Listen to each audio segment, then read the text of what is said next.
Guess who is back? Of course, it is me, myself, and I. I'm glad to be back, and I should let you know that in the past week, lots of stories that will almost make you advertise your white or not so white teeth. But on a deeper thought, you'd realize it's better to keep those teeth concealed in your mouth because it is not funny.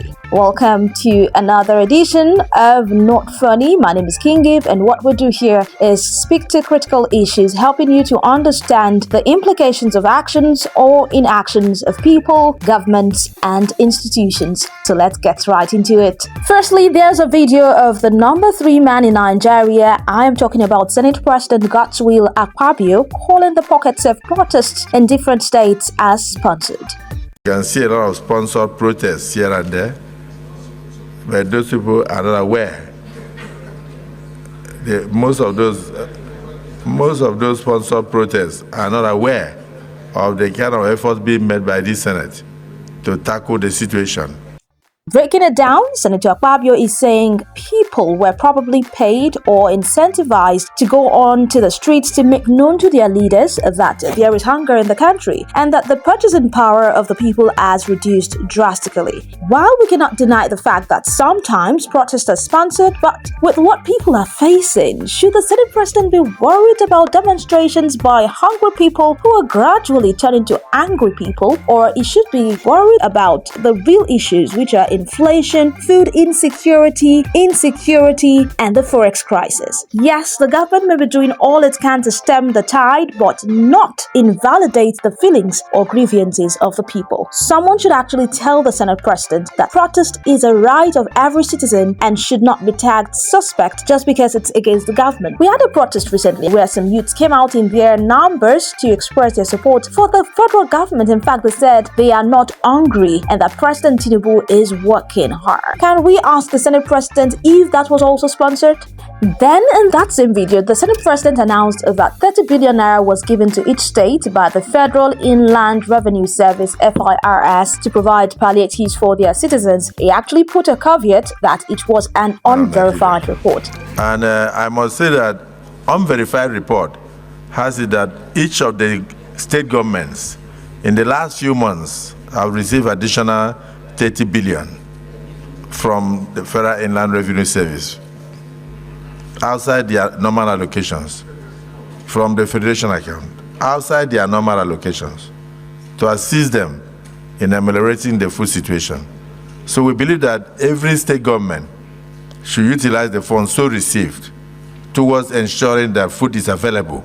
Excuse me, sir. Unverified reports like unconfirmed news coming from the number 3 man in the hallowed chambers of the National Assembly? Nah, that's not funny. But anyway, some of us prayed that the unverified news doesn't become fake news because it will mean that the Senate President of Nigeria is a purveyor of fake news. Alas, Oyo State Governor Seyi Makinde debunked the news, saying that there is no iota of truth in what Akpabio said. According to Makinde, FIRS cannot give money to states. That it is not possible. Money coming to the state will only come through the Federation account. And I'm wondering, is the Senate President not aware of this fact? I know there may be a battle going on in your mind now, saying that Shebi, I thought, Shebi they said, Daddy Akpabio said nothing. It's simply misyan. And this is definitely not a funny matter because I'm thinking, what will it take him to actually inquire from the relevant sources before confidently churning out unverified reports on the floor of the Senate? Thank God he apologized for the fake news, but I think we should tell Senate President that this is the time for governments at all levels to win the trust of the people and not continue to widen the distrust gap between the leaders and the people. This situation right here will further deteriorate the trust level and the confidence level that the people have in their government. I do not know what he was aiming to achieve, maybe trying to throw the state government under the bus so that the people can continue to inquire from the state government monies that were not given to them. But whatever it is, I think Senate President Godswill Akpabio should just ensure he acts as a proper gatekeeper and represents the interest of the people. This is not the time for propaganda, and this is not the time for you to make anyone scapegoat. This is the time where we all come together, join our hands together, forces together to provide a better living condition for ourselves, because this is the only country that we have. Alright, Alright, so my people, amazing news ahead. We're about to bring back all of our youths that jackpot from the country.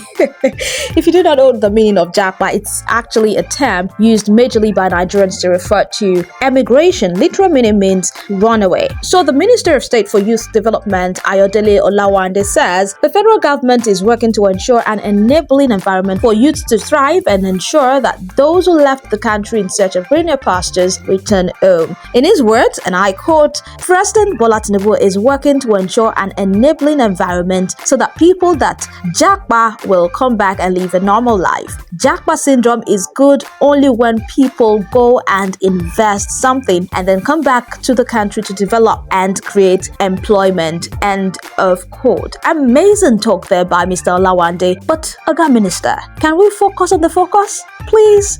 Can we focus on the youths that are still in the country? Do you know the number of youths that have lost hope in a renewed hope era? Youths are jobless. They are depressed. So please focus on providing an enabling environment for the youths presently in the country. People naturally gravitate towards good things. So when those outside see how beautiful living in Nigeria is, they will definitely come back. In normal Nigerian pidgin parlance, no be you go tell them what them go do. So please focus on the focus. Let us make Nigeria work, and you will not have to tell those who are outside of the country to come back. Before I go, I would like to touch on the sad incident that happened last week in Lagos, where 7 lives were lost during the sale of rice by the Nigeria Customs Service at a very reduced price. You know, there is a prayer in Yoruba that as we go out to look for what to eat, let us not be unfortunate to meet what will eat us. Now, there are reports making rounds that has also been confirmed by the Nigeria Customs Service (NCS) that there was a stampede on Friday, 23rd of February 2024 at its rice selling point in Yaba, Lagos, which led to fatalities and injuries. The agency was actually selling subsidized rice to Nigerians amid skyrocketing food prices across the country. Earlier, the NCS had said it would distribute seized food items in its stores to tackle the current challenges of food security, and the exercise began on Friday. We all know that we have had 100% or even in some cases 200% increment on food items. For example, 50 kg of rice that was sold for 40,000 naira in December 2023 now sells for 80,000 naira. So the NCS resorted to selling rice that had been seized as a result of an import ban at 10,000 naira for 25 kg bag. That's about $6. So a large crowd turn up. Definitely people will turn up because such a bag normally costs 40,000 naira. You know, that's half of 50 kg that I actually talked about earlier. But things got out of control after the organizers told the crowd to return the following day as they had run out of stock. That saying that a hungry man is an angry man came to play as the desperate crowd charged through the barricades in search of rice bags in the emptied containers. Now, in the stampede that ensued, some fatalities and injuries were regrettably recorded, and the number of deaths were put at 7. This is actually a very, very sad situation. To the issue. Now, I believe that the NCS could have done better by decentralizing the sale of these grains or allowing only the number of people that the grains can cover to be allowed into their facility. I believe that sale could have been decentralized and been more orderly. Plus, we know how some of our people behave. Disorderliness, impatience, and distrust were some major factors that led to those fatalities. If only the people were orderly, if only they were patient enough, if only they trusted the NCS officials when they told them that the grains are finished and for them to return the next day, this would have been avoided. When I heard this news, I was like, are we in a worse situation? Because nah, we are not in a worse situation, and we are having this kind of situation. Rest in peace to the dead, but we'll still call on the government to speed up whatever policies or solutions they have in the pipeline to actually crash the prices of food items, because the cost of living is literally killing the living. And that's it. That's where I draw the curtain on this edition of Not Funny. Ensure to join me on another edition. But while you're looking forward to that, please click the like button, subscribe, drop your comment on any of the stories that I have touched on today, and ensure to be a very good citizen. I'm King Ev, and I will definitely be back. Bye. Is it funny? No, it's not funny. Is it funny? No, it's not funny.